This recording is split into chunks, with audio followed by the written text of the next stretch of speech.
I'm broken. I don't know how to cry. You tell me you can fix me.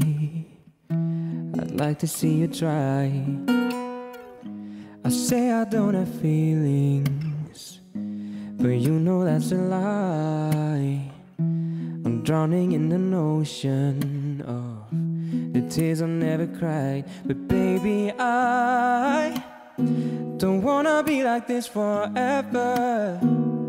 So I will try to put the pieces back together. So please be patient.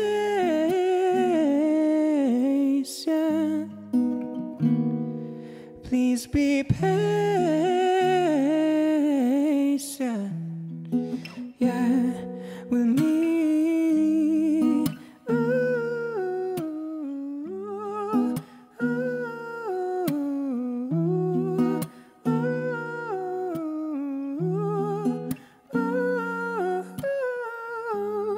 I'm a little lonely when people are around.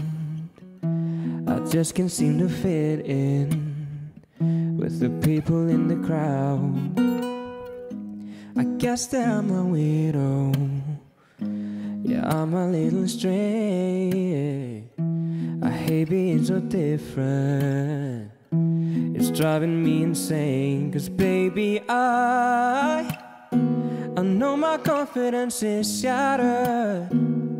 So I will try to put the pieces back together. So please be patient.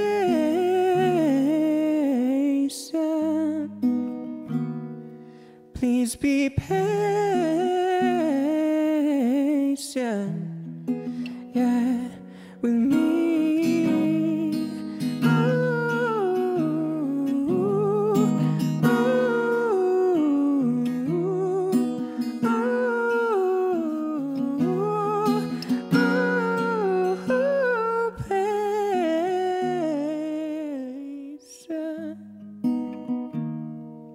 Please be patient,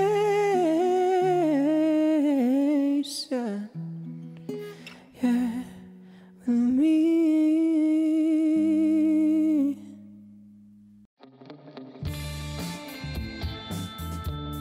Já, það held ég nú. Það komið föstudagur og þá ekki afsökun fyrir neinu nema að vera í góðum gír. Það þétt dagskrá hjá okkur, barnaheill, garðurinn minn, nýtt fiskvinnsluhús Samherja, rafrænir nýnemadagar, Hera Hjartardóttir kemur og tekur lagið. En lagið sem við hlustum á hérna í upphafi þáttar, það var í boði Birkir Blæs. Velkomin Birkir, segðu okkur aðeins bara frá laginu til að byrja með. Takk fyrir, og já, þetta var lagið heitir Patient og svona, hvað segir maður, titillagið af plötunni sem ég að gefa út, sem heitir þá væntanlega líka Patient. Og já, þetta bara svona næst síðasta lagið og lýsir plötunni svona ágætlega, þannig að það svona ákveðið að taka það. Platan kemur út eftir bara 6 daga eða eitthvað svona stutt, 8 daga. Kemur út á föstudaginn næstu viku, eða ekki? Þannig að bara 7 dagar. Já. Ok, cozy. En það hefur gengið á ýmsu að koma þessari plötu út. Þetta hefur dálítið verið eins og koma frumvarp í gegnum Alþingi. Nefnilega, sko. Það mjög góð leið til að lýsa þið. Hún átti að koma náttúrulega út, sko, í lok mars. Núna er lok ágúst, þannig að það er einhverju 6 mánuðir síðan og hún átti að koma eða eitthvað. Og síðan skall þetta COVID á og það var ekkert að hjálpa heldur. Þannig að hún er búin að vera tilbúin í alveg 10 mánuði eða eitthvað. En kemur loksins út eftir 1 viku. Og það er ekkert að segja að þú hefur haft nóg að gera á meðan því að ég meina tónlistarmaður, samkomubann, já þú lifir á samkomum. Það er erfitt, sko. Erfitt að vinna við að koma fram á samkomum og síðan er það bara allt í nógu ólöglegt, sko. En ég er bara búin að gera að semja og svona, koma með efni í nýja plötu og bara búin að nýta tíma nýja, bara allir eitthvað. Frábært, og þetta droppar í næstu viku og það er myndband líka á leiðinni, eða ekki? Já, það er myndband af einu lagi, þannig að laginu Migraine, sem er eitt af uppáhaldslögunum mínum á plötunum allavega. Og já, það er bara, kemur music video, líklegast eitthvað aðeins eftir plötuna, samt fyrir eitthvað svipað leyti. Og já, Tjörfi Jóns er að taka upp, góði vinur minn, shout out til Tjörfi Jóns. Og já.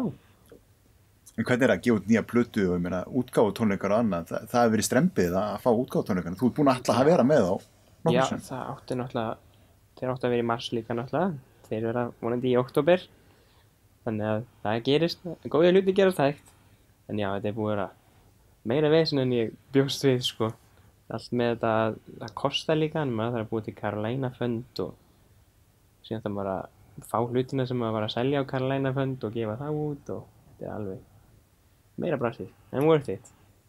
Worth it, já. Og það er eiginlega nákvæmlega, við skulum ekki bara tala um erfiðleikann í þessu, en við tölum bara um plötuna, pælingarnar á bakveðana, innblásturinn, ég meina, tölum aðeins um það.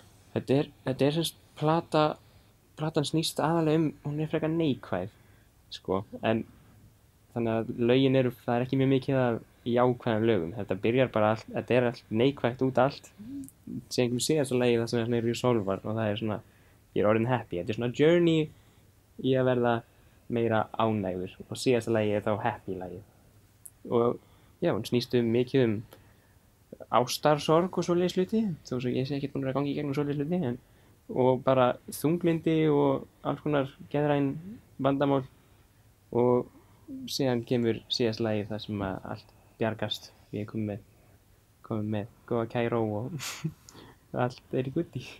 Þannig að það er kannski ágætt, þú getur hlustað á plötuna alltaf í þessu ferli því þetta er búið að vera neikvætt ferli sem kannski endar á jákvæðum endapunkti. Reyndar. Þetta er, já, það snýst eiginlega bara pínu svona að vera þolinmóður og allt mun verða allt í gutti á endanum, sem ég er að vonast þess að gera í núna bara líka. Og þetta verður, ég meina, platan kemur bara í heildsinni út og þetta er ekki gefið út á disk eins og einu sinni? Jú, reyndar. Þetta kemur líka á disk, en í frekar takmörkuðu magni og ég er ekki alveg viss hvort þetta verður seljast í búðum, en ég mun alltaf vera að selja diska þegar ég kem fram á stöðum og svoleiðis og svo er alltaf bara, ef einhverjum langar í disk, er alltaf bara hægt að senda mér skiló og ég senda þau disk. Hvernig er að vera tónlistarmaður í dag og droppa plötu svona á Spotify og þessum veitum, er þetta ekkert flókið að koma svo á framfæri? Jú, nefnilega, ég kann ekkert að það, ég er búin að fá hjálp frá mörgum með, ég nenni ekki einu svona að posta mynd á Instagram, sko, hvað þá að vera eitthvað að auglýsa hluti, sko, en maður verður vist að gera það og þú veist, það er alltaf, maður getur alltaf YouTube allt, maður fer bara á YouTube og checkar, fær tips og gerir það sem fólki segir og það bara gengur ágætlega þannig sé, sko. Þetta kannski gleymist í þessu öllu, það er alltaf að tala um þessu svo auðvelt að koma sér á framfæri með öllum þessu veitum en það er í grunninn bara ekkert sérstaklega einfalt. Nei, það er ekki nefnilega, maður er ekkert bara að fara að setja inn lög á netinu inn á Spotify sem býðum að smá sem það kemur inn, það þarf alls konar milli aðila og eitthvað vesen, sko, en já, þú veist, það er venst, maður er við tvist síðan bara, þetta verður svona frekar easy en mér finnst þetta að vera einfaldara, sko, en já, en ég er búinn að þessu öll núna. Já. Loksins. Þannig að ég bý bara spenntur þess að platan kom út og vona bara fólk fíla hana. Það er næsta föstudag, við ætlum að fylgjast vel með því. Já. Birgir, takk kærlega fyrir að koma og leika fyrir okkur þessar ljúfu tóna og segja okkur frá nýju plötunni. Gangi þér vel. Takk kærlega fyrir.